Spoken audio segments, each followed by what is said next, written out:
Time to study YouTube channel में आप सभी का फिर से एक बार स्वागत है ना।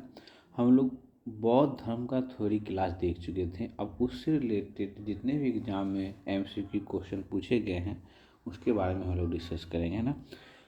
अगर आप लोग से रिक्वेस्ट है, अगर ये बौद्ध धर्म से रिलेटेड अगर थ्योरी क्लास नहीं देखे हैं तो प्लीज़ इसको देख के तब ये देखें तो ज़्यादा अच्छा रहेगा और ज़्यादा अच्छा समझ में आएगा। ठीक है, ज़्यादा टाइम न लेते हुए स्टार्ट कर रहे हैं हम लोग बौद्ध धर्म, है ना।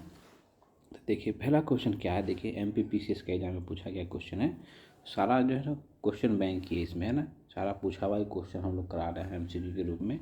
तो देखिए बौद्ध धर्म का जन्म, है ना, बौद्ध धर्म का जन्म कहाँ कब हुआ था, तो हम लोग पहला क्लास में देखे थे ना, बौद्ध धर्म का जन्म कब हुआ था।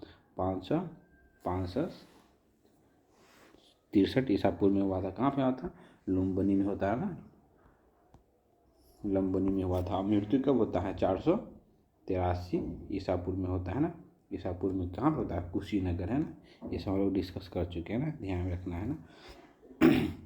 उसके बाद नेक्स्ट देखते हैं, बौद्ध के जीवन की किस घटना को महाभीष निष्क्रमण के रूप में जाना जाता है? तो ये क्या है? ये गृह त्याग है ना। महाभीष निष्क्रमण किसको कहते हैं? गृह त्याग को कहते हैं। और महापरिनिर्वाण क्या है? मृत्यु को कहा जाता है ना, जिस, है ना। उसका मृत्यु का प्रतीक क्या है? स्तूप, है ना, स्तूप है। उसके बाद जन्म का प्रतीक हम लोग देखे थे ना, कमल और सांड देखे हुए थे, है ना, सांड, है ना। उसी तरह है गृह त्याग, घोड़ा था, है ना। तो इसी तरह से महाभीष निष्क्रमण किसको कहा गया है? तो गृह त्याग को कहा गया है ना। इसका नेक्स्ट क्वेश्चन है, गौतम बुद्ध की माँ किस वंश से संबंधित है? तो हम लोगों ने बताया था ना, हम लोग डिस्कस किए थे ना, गौतम बुद्ध की माँ किस वंश से थे और पिता किस वंश से थे, है ना। तो पिता किस वंश से थे? तो पिता जो थे उसके शाक्य वंश से थे, है ना। पिता थे शाक्य वंश से। और माता कौन सी? माता कोलीय वंश की थी, है ना। माता कोलीय वंश की थी। हम लोग डिस्कस कर चुके हैं ना, इसको ध्यान से रखिए। जैसे किस तरह था क्वेश्चन। बौद्ध का जन्म कहाँ हुआ था? बौद्ध का जन्म कहाँ होता? लुम्बिनी में हुआ था, है ना। लुम्बिनी, है ना, लुम्बिनी का नेपाल में है ना। इसका नेक्स्ट क्वेश्चन है, निम्नलिखित में से कौन सा नाम बौद्ध का दूसरा नाम है? तो बौद्ध का तो बचपन का नाम सिद्धार्थ है ना। बौद्ध का दूसरा नाम बचपन का नाम सिद्धार्थ था। इसमें इनमें से कोई नहीं है ना। इसका आंसर क्या है? इनमें से कोई नहीं है ना। तो देखते हैं क्या है इसमें, थोड़ा सा दिशा देख लेते हैं। देखिए बौद्ध का क्या ना, बचपन का नाम क्या है? सिद्धार्थ। उसको शाक्य मुनि या तथागत भी कहा जाता था, है ना। उसके बाद नेक्स्ट हम लोग देखते हैं, क्वेश्चन है, निम्नलिखित में से किस राजवंश के अभिलेख से पता चलता है कि गौतम बुद्ध का जन्म जो है ना लुम्बिनी में हुआ था? वो शाक्य मुनि बौद्ध का जन्म हुआ था लुम्बिनी में। किसका? तो मौर्य, है ना। मौर्य वंश के अभिलेख से पता चलता है कि लुम्बिनी में क्या हुआ था? गौतम बुद्ध का जन्म हुआ था, है ना। तो इसी तरह नेक्स्ट क्वेश्चन है, उसके वजह से निम्नलिखित में से कौन सा अशोक, है ना, अशोक के अभिलेख की परंपरा पुष्टि करता है कि गौतम बुद्ध का जन्म कहाँ हुआ था? तो देख लेते हैं कौन है अशोक का अभिलेख। कौन सा अभिलेख है जिससे पता चलता है कि गौतम बुद्ध का जन्म लुम्बिनी हुआ था? तो ये क्या है? रुम्मनदेही अभिलेख, रुम्मनदेही स्तंभ अभिलेख से पता चलता है किसका? अशोक का, कि गौतम बुद्ध का जन्म कहाँ? लुम्बिनी हुआ था। उसके बाद तीसरा है, निम्नलिखित में से किस राजा, अभी जस्ट हम लोग किस राजा के अभिलेख से सूचना मिलती है कि बौद्ध का जन्म लुम्बिनी में हुआ था? अभी जस्ट देखें ना, अशोक का रुम्मनदेही स्तंभ लेख से पता चलता है कि बौद्ध का जन्म कहाँ? लुम्बिनी में हुआ था। महात्मा बुद्ध का महापरिनिर्वाण, है ना, निर्माण कहाँ हुआ था? तो हम लोग देखे थे ना, मल के कुशीनगर में हुआ था ना, मतलब मृत्यु, है ना। कहाँ पे वो उस अंतिम समय गया था? तो कुशीनगर, है ना, मल के कुशीनगर में। फिर नेक्स्ट क्वेश्चन है, गौतम बुद्ध ने महापरिनिर्वाण जिस राज्य में हुआ वह था? देखना, मल के कुशीनगर में हुआ था ना, मल के कुशीनगर में हुआ था। उसके बाद नेक्स्ट महात्मा बुद्ध का महापरिनिर्वाण किन गणतंत्र में हुआ था? तो हम लोग देखे ना, अभी जस्ट देखे, कौन गणतंत्र? मल, है ना, मल कुशीनगर में हुआ था ना, मल, है ना। उसका गौतम बुद्ध ने किस स्थान पर निर्माण प्राप्त की? तो निर्माण मतलब क्या है? मृत्यु, है ना। निर्माण जो अंतिम क्षण कहाँ पे? कुशीनगर, है ना, कुशीनगर हम लोग देखे भी है ना। देखिए कितना बार इससे क्वेश्चन पूछा गया है ना, इसको रिकॉल करने के लिए। उससे फिर मिलता जुलता क्वेश्चन है, देखिए कि महापरिनिर्वाण मंदिर, है ना, अवस्थित है। मतलब महापरिनिर्वाण बुद्ध जहाँ मरे थे, महापरिनिर्वाण मंदिर कहाँ पे है? मंदिर कहाँ, कुशीनगर। कुशीनगर में इसकी मूर्ति हुई थी ना, तो महापरिनिर्वाण कहाँ पे है, तो कुशीनगर में है। ठीक, अगला क्वेश्चन देखिए। नेक्स्ट क्वेश्चन है, निम्नलिखित राज्यों में से किसका संबंध बोध के जीवन से था। बोध का जीवन इन जगह में किस किस राज्यों में था, तो देखिए मगध में था और कौशल में था, है ना। तो ऑप्शन क्या हो जाएगा, सी। देख रहे हैं ये यूपीएससी में पूछा गया क्वेश्चन है ना, कितना इंपॉर्टेंट क्वेश्चन हो जाता है। देखिए ये क्वेश्चन हम लोग थोड़ी क्लास में कराए हुए थे, क्या है क्वेश्चन, गौतम बुद्ध द्वारा अपने धर्म में दीक्षित किया जाने वाला अंतिम व्यक्ति हम लोग थोड़ी क्लास अगर आप लोग नहीं देखे तो वहाँ देखिए, हम बताए हुए थे वहाँ पे, है ना। क्या था ये, सुबध, है ना। अंतिम शिष्य कौन थे उसके, सुबध थे, है ना। उसके बाद नेक्स्ट क्वेश्चन देखते हैं हम लोग। बौद्ध द्वारा रूपांतरित निम्नलिखित व्यक्तियों में से कौन सा अंतिम था, वही अंतिम शिष्य उसका कौन था, इसमें भी क्या हो जाएगा, सुबध, है ना, सुबध, है ना। उसके बाद फिर नेक्स्ट क्वेश्चन देखते हैं। बौद्ध ने अपने जीवन की अंतिम वर्षा ऋतु, क्वेश्चन देख आता है ना, यूपीपीसी इसका मेन से पूछा है। बौद्ध अपने अंतिम वर्षा ऋतु किस जगह बिताया था, तो किस जगह बिताया था, दिए वैशाली, है ना। वैशाली में अपना अंतिम वर्षा ऋतु का मौसम बिताया था बौद्ध। ये थ्योरी क्लास में भी ये हम लोग डिस्कस किए थे ना। अलार कलाम कौन थे, अलार कलाम क्यों थे, गौतम बुद्ध के क्या थे, प्रथम गुरु थे ना। गौतम बुद्ध के प्रथम गुरु थे, और कहाँ के थे, ये वैशाली के थे, है ना। आप लोग को ये है थ्योरी क्लास में बता चुके हैं, नहीं देखे तो जाके थ्योरी क्लास पहले जरूर देख लें, है ना। उसका नेक्स्ट क्वेश्चन, महात्मा बुद्ध द्वारा अपना पहला धम्म चक्र परिवर्तन किस स्थान पर किया। धम्म चक्र परिवर्तन मतलब होता है कि पहला उपदेश ये भी हम लोग थोड़ी क्लास में देख चुके हैं। वो कहाँ पर किए हैं, वो सारनाथ में दिए हैं ना। पहला धम्म चक्र परिवर्तन उसका कहाँ पे हुआ है, तो सारनाथ में। देखते फिर अगला क्वेश्चन देखिए, उसी से रिलेटेड मिलता जुलता क्वेश्चन। फिर बौद्ध ने अपना प्रथम उपदेश कहाँ दिया, बौद्ध ने अपना पहला उपदेश क्या दिया, कहाँ दिया था, सारनाथ में, है ना, सारनाथ में, है ना। उसके बाद इसी तरह मिलता जुलता क्वेश्चन है पूरा, है ना। देखिए सारनाथ में अपना प्रथम प्रवचन को किसने दिया था, तो महात्मा बुद्ध ने दिया, है ना। इसी से फिर देखिए इसी तरह से मिलता जुलता क्वेश्चन, गौतम बुद्ध ने अपना प्रथम उपदेश कहाँ दिया, था, सारनाथ में दिया था, है ना।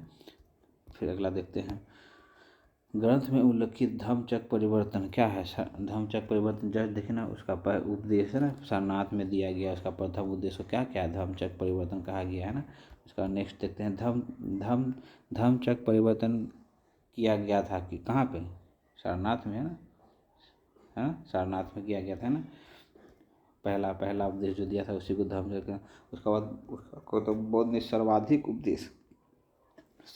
उपदेश हम लोग थोड़ी क्लास में इसको भी डिस्कस किए हैं। गौतम में सर्वाधिक उपदेश कहाँ दिया है, श्रावस्ती में दिया हुआ है। प्रथम दिया हुआ था सारनाथ में, और अंतिम शिष्य उसका कौन थे, तो सुबध थे, है ना। ये सब हम लोग डिस्कस कर चुके हैं थोड़ी क्लास में भी और अभी भी, ठीक है। फिर क्वेश्चन है देखिए, कौशाम्बी किसके राज्यकाल में आए। जब बौद्ध कौशाम्बी की यात्रा किए थे तो किसके राज्यकाल में आए थे, तो ये कौन था, उदयन था ना। उदयन के राज्यकाल में क्या था, बौद्ध जो है, यहाँ देखिए दिया हुआ भी है ना, कौशाम्बी, है ना। उदयन के शासनकाल में कौशाम्बी आए हैं ना। आप लोग ये सब अगर पढ़ना चाहें तो पढ़ सकते हैं ना, इम्पोर्टेंट है ये सब, है ना। उसके बाद बौद्ध की मृत्यु के पश्चात, है ना, प्रथम संगति किसकी अध्यक्षता में हुई थी, हम लोग पढ़े थे ना, महाकश्यप, है ना। पहले अध्यक्ष कौन थे, महाकश्यप के अध्यक्षता में हुआ था ना पहला बौद्ध संगति। उसका अगला क्वेश्चन क्या है, प्रथम बौद्ध परिषद के संचालन निम्नलिखित में से किसने किया था, तो महाकश्यप ने किया था, है ना, महाकश्यप ने किया था। उसके बाद नेक्स्ट देखते हैं क्या है, सप्तपर्णी, है ना, सप्तपर्णी गुफा स्थित है। क्वेश्चन आता है एग्जाम में, सप्तपर्णी गुफा कहाँ पे है, तो ये राजगीर में, है ना, ध्यान में रखना है ना। उसके बाद नेक्स्ट क्वेश्चन देखते हैं क्या है अगला, भगवान बुद्ध महापरिनिर्वाण के बाद, मतलब उसके मृत्यु के बाद प्रथम बौद्ध संगति कहाँ पे हुआ था। प्रथम बौद्ध संगति आप लोग जान रहे हैं ना, कहाँ हुआ था, राजगीर में हुआ था। दूसरा वैशाली में हुआ था। तीसरा कहाँ हुआ था, पाटलिपुत्र में हुआ था। और चौथा कहाँ पे हुआ था, कुंडलवन कश्मीर में हुआ था, है ना। तो ध्यान में रखना ये सब हम लोग ने टेबल के फॉर्म में पढ़ा है। आप लोग वहाँ जाके वीडियो देख सकते हैं, नोट्स बना सकते हैं। अगला देखते हैं, कश्मीर में कनिष्ठ के शासनकाल में जो बौद्ध संगति का आयोजन हुआ उसका अध्यक्ष कौन थे, उसके अध्यक्ष कौन थे, वसुमित्र अध्यक्ष थे, और अश्वघोष क्या थे, उपाध्यक्ष थे, है ना, ध्यान में रखना है ना। बहुत इंपॉर्टेंट है।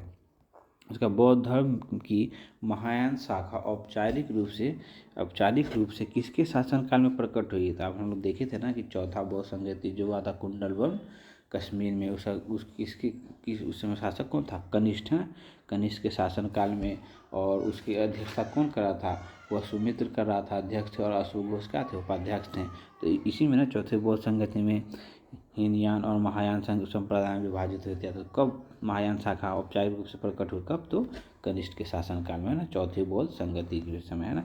उसका अगला देखते हैं, कनिष्ठ के शासनकाल में बौद्ध सभा किस नगर में आयोजित होती है? हम लोग जज देखिए किस जगह पे? चौथा बौद्ध संगति कश्मीर कुंडलवन में हुआ था ना, है ना।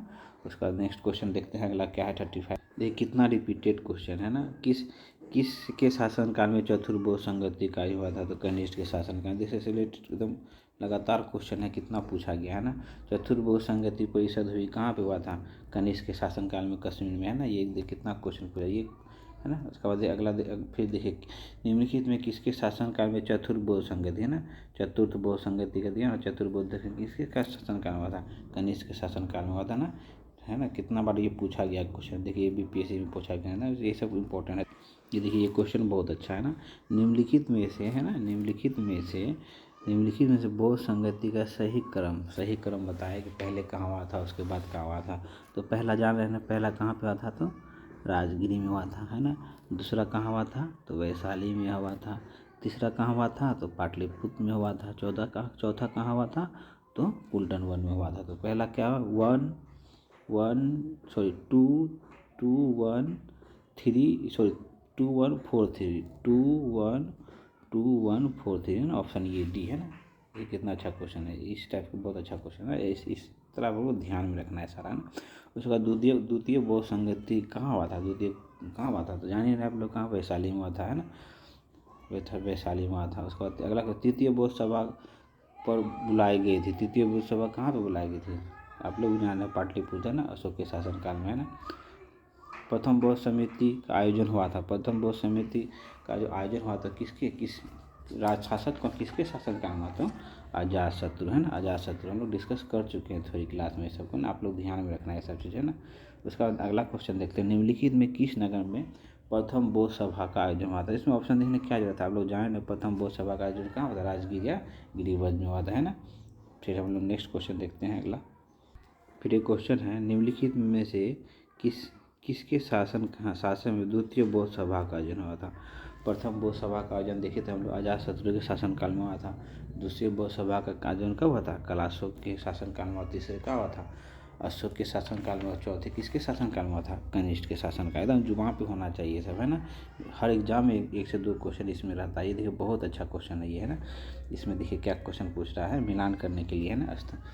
देखिए बौद्ध के जीवन की 4 जो महत्वपूर्ण घटनाएं हैं उससे रिलेटेड जो है ना मिलान करने के लिए पूछा गया है। तो देखिए जन्म, तो गौतम बुद्ध का जन्म कहाँ हुआ था? आप लोग भी जान रहे कहाँ पे हुआ था? लुम्बिनी में हुआ था, है ना। ज्ञान की प्राप्ति कहाँ हुआ था? तो बोध गया में हुआ था। प्रथम उपदेश कहाँ दिया था? सारनाथ में दिया था। निधन कहाँ हुआ था? कुशीनगर मल में हुआ था। तो इस हिसाब से आप लोग ऑप्शन मिला लीजिए किस में आता है ना। चलिए ठीक है, आगे देखते हैं क्या है। देखिए ये भी क्वेश्चन कितना अच्छा है ना, ये भी क्वेश्चन कितना अच्छा पूछा गया है कि मतलब चिन्ह है ना, बौद्ध का चिन्ह दिया हुआ है, उसका अर्थ दिया हुआ है ना। बौद्ध का जन्म के बारे में हम लोग देखें ना, जन्म के बारे में क्या किया गया, कहा गया था? कमल या सांड कहा गया था ना, है ना। प्रथम, उसके बाद क्या प्रथम प्रवचन जब दिया था तो क्या कहा गया? उसको धर्मचक्र परिवर्तन कहा गया था। उसके बाद त्याग क्या है? त्याग मतलब त्याग का घोड़ा, मतलब गृह त्याग जो किया था तो किससे? उसका प्रतीक क्या था? घोड़ा था। और महाबोधि क्या है? बोध का ज्ञान की प्राप्ति होता है बोधि वृक्ष के नीचे, तो क्या बोधित्व की प्राप्ति जाता है।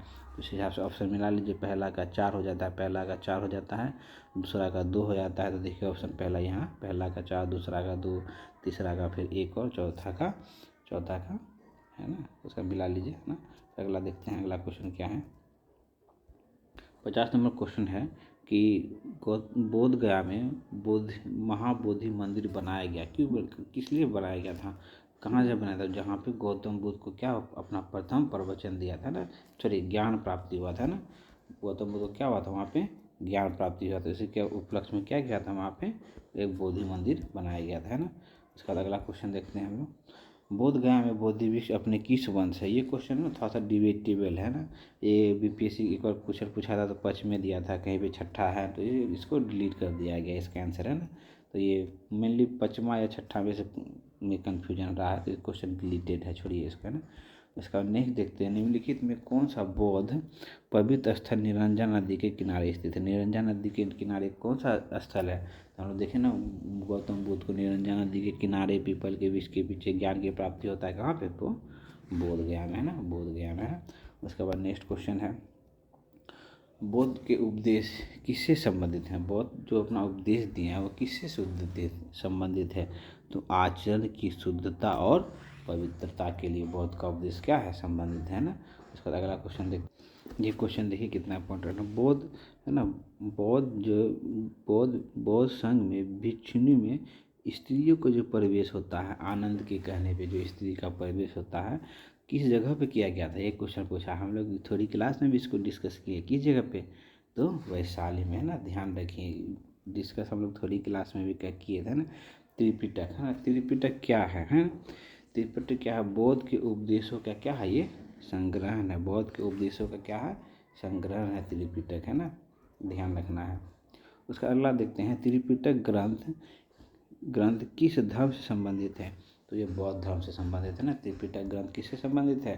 तो बौद्ध धर्म से संबंधित। देखिए त्रिपिटक का भी क्वेश्चन कितना बार त्रिपिटक से भी पूछा हुआ, क्या त्रिपिटक है ना, त्रिपिटक किस धार्मिक पुस्तक है? तो हम लोग जस्ट देखें किससे है, बौद्ध धर्म से रिलेटेड धार्मिक पुस्तक है ना। त्रिपिटक निम्नलिखित से किससे संबंधित है? जस्ट हम लोग देखें किससे संबंधित है, तो बौद्ध धर्म से संबंधित है ना। उसके बाद निम्नलिखित में से किस बौद्ध ग्रंथ में ग्रंथ में संघ जीवन के नियम है ना, संघ के जीवन के नियम का वर्णन है किसमें है? तो ये विनय पिटक में है ना, विनय पिटक में इसका वर्णन है, आगे संबंधित है। एक क्वेश्चन आता है बौद्ध साहित्य में है ना, बौद्ध साहित्य में बौद्ध के नैतिक एवं सिद्धांत का वर्णन किसमें है? तो किसमें हो जाता है? ये अभिधम्म पिटक में है ना, अभिधम्म पिटक में हो जाता है ना, ध्यान रखना है इसको भी है ना। अगला क्वेश्चन देखें, ये सूत पिटक में है ना, सूत पिटक में वर्णन है ना, बौद्ध धर्म के बौद्ध जीवन के जो है नैतिक सिद्धांत है ना, नैतिक सिद्धांतों का जो वर्णन किसमें है? तो ये सूत पिटक में है, किसमें है? सूत पिटक में है, ध्यान रखें आप लोग है ना। आगे देखते हैं, हम लोग थोड़ी क्लास में भी ये पढ़ चुके हैं ना कि बौद्ध धर्म के 3 रत्न अभिप्राय है। 3 रत्न हम लोग देखे हुए थे ना, कौन है? बौद्ध, धर्म और संघ। बौद्ध के क्या है? ये बौद्ध के 3 रत्न। एक ये क्वेश्चन ये भी बहुत फेमस है, जो बहुत आते रहता है क्वेश्चन में ना, विश्व का सबसे ऊंचा कहे जाने वाले विश्व शांति स्तूप है ना, विश्व शांति स्तूप कहाँ पड़ता है? तो ये राजगीर में पड़ता है ना। ये क्वेश्चन भी बहुत आप पूछा, ध्यान में रखना है इसका। एक ये भी क्वेश्चन है कि बौद्ध की 80 फुट की बड़ी प्रतिमा बोध गया में निर्माण किया गया है, किसके द्वारा? तो ये जापानियों के द्वारा निर्माण किया गया है ना। अगला, सर्वप्रथम स्तूप है ना, स्तूप शब्द मिलता है, सर्वप्रथम स्तूप शब्द कहाँ से मिलता है? तो ऋग्वेद से मिलता है ना। इस टाइप का क्वेश्चन बहुत इंपॉर्टेंट हो जाता है ना। अनात्मवाद का सिद्धांत किससे संबंधित है? तो बौद्ध धर्म से संबंधित है ना। इस टाइप का क्वेश्चन भी बहुत आता है एग्जाम में, ध्यान रखना है। हम लोगों ने थोड़ी क्लास में डिस्कस किया था ना, एशिया का ज्योतिर्पुंज या लाइट ऑफ एशिया किसको कहा गया है? तो ये गौतम बुद्ध को कहा गया है ना। गौतम बुद्ध क्या क्या? लाइट ऑफ एशिया और एशिया का ज्योतिर्पुंज कहा गया है ना। आगे क्वेश्चन है, आगे देखिए वही सेम क्वेश्चन है ना, एशिया का ज्योतिर्पुंज है, एशिया का ज्योतिर्पुंज किसे कहा गया है? तो गौतम भगवान बुद्ध को कहा गया है ना। सेम क्वेश्चन है, ये सब भी है ना। इसमें देखिए कुछ क्वेश्चन, गौतम बुद्ध को देवता के रूप में है ना, देवता के रूप में राजा के युग में प्राप्त होता है। किस राजा के युग में गौतम बुद्ध को देवता का है ना? तो हम लोग देखिए ना, चौथा बौद्ध संगति में क्या होता है? हीनयान महायान क्या होता है? डिवाइड हो जाता है ना। तो महायान शाखा क्या कहते हैं? गौतम बुद्ध को देवता के रूप में पूछे तो किस शासन काल में?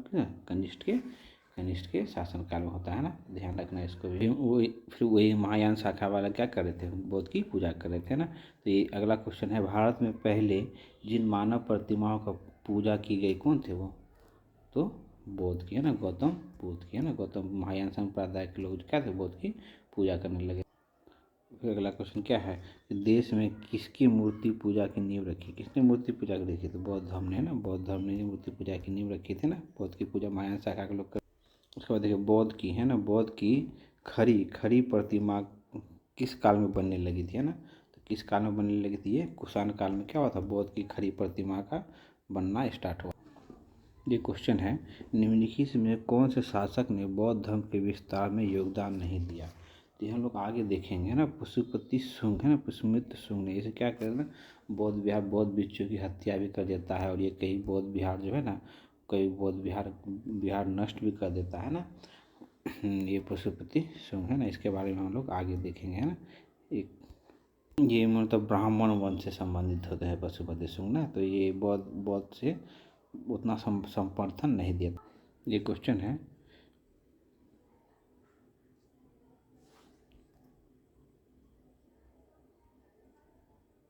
ये है ना बौद्ध, है ना, बौद्ध पदमपानी, है ना, बौद्ध पदपानी का एक चित्र जो है सर्वाधिक प्रसिद्ध है। वो चित्र कहाँ मिली है, तो अजंता में बौद्ध पदपानी, है ना। ये ध्यान में रखना है। अभी रिसेंट में इससे रिलेटेड कुछ करंट में न्यूज़ था, जो इटली से इसको लाया गया था ना, ये पदमपानी की मूर्ति, है ना, ये जो बौद्ध से रिलेटेड थी। आप लोग के लिए क्वेश्चन देख रहे हैं कहाँ कहाँ से कलेक्ट करके ला रहे हैं ना, आप लोग प्लीज़ कोऑपरेट करें। चैनल लाइक सब्सक्राइब नहीं कर रहे आप लोग, प्लीज़ करिए, है ना। तो देखिए, प्रथम शताब्दी ईसा पूर्व में भारतीय, है ना, भारतीय बौद्ध भिक्षु को चीन भेजा, है ना। चीन किसने भेजा था प्रथम शताब्दी में, तो नागार्जुन है, नागार्जुन है। ध्यान रखना, एक को बहुत इंपॉर्टेंट हो जाता है ये भी, है ना। एक क्वेश्चन आता है कि शून्यता का सिद्धांत, है ना, शून्यता का सिद्धांत किसने दिया, शून्यता का सिद्धांत किसने दिया, नागार्जुन ने दिया, है ना। ये भी क्वेश्चन बहुत इंपॉर्टेंट है, ये भी आता है एग्जाम में, है ना। देख सकते हैं, पूछा है भाई बहुत बार, है ना। एक क्वेश्चन और आ जाता है कि नागार्जुन जो है किस बौद्ध संप्रदाय से थे, तो वो कौन थे, माध्यमिक, है ना, माध्यमिक बौद्ध संप्रदाय से आगे चल के डिवाइड होते रहता है ना। बौद्ध शिक्षा का केंद्र कौन था, बौद्ध शिक्षा का केंद्र कौन था, तो वो ये विक्रमशिला, है ना, विक्रमशिला विश्वविद्यालय, है ना। बौद्ध विक्रमशिला कहाँ, भागलपुर में, बिहार के भागलपुर में, है ना। उसके बाद नेक्स्ट देखते हैं, वल्लभी विश्वविद्यालय स्थित है, वल्लभी विश्वविद्यालय कहाँ पे है, तो गुजरात में है ना। हम लोग देखे थे द्वितीय जैन सभा यहीं पे हुआ था, वल्लभी गुजरात में, है ना। आगे हम लोग जब जैन धर्म पढ़ेंगे तो उसमें देखेंगे ना। नालंदा विश्वविद्यालय की स्थापना का युग, है ना, किसमें, उदयन ने किया, है ना, सॉरी कुमारगुप्त ने किया था, किस वंश में, तो गुप्त वंश में ना, कुमारगुप्त किया था नालंदा विश्वविद्यालय। हम लोग ये टॉपिक आगे भी देखेंगे गुप्त काल जब पढ़ेंगे ना। उसके बाद देखिए अगला क्वेश्चन देखते हैं, नालंदा विश्वविद्यालय के संस्थापक, नालंदा विश्वविद्यालय के संस्थापक कौन थे, कुमारगुप्त। हम लोग जब देख सकते हैं गुप्त काल में, है ना, कुमारगुप्त, है ना। उसके बाद नेक्स्ट क्वेश्चन है, नालंदा विश्वविद्यालय किसके लिए विश्व प्रसिद्ध है, किसके लिए विश्व प्रसिद्ध, बौद्ध धर्म के दर्शन से संबंधित है ना। तो आगे देखते हैं, आगे हम लोग का ये हो गया है, ठीक है, थैंक यू। यहीं तक था ये, है ना, ये सेट 109 क्वेश्चन के आसपास हम लोग कुछ क्वेश्चन कलेक्ट करके दिए हैं ना। तो इसी तरह आप लोग वीडियो देखते रहे, है ना।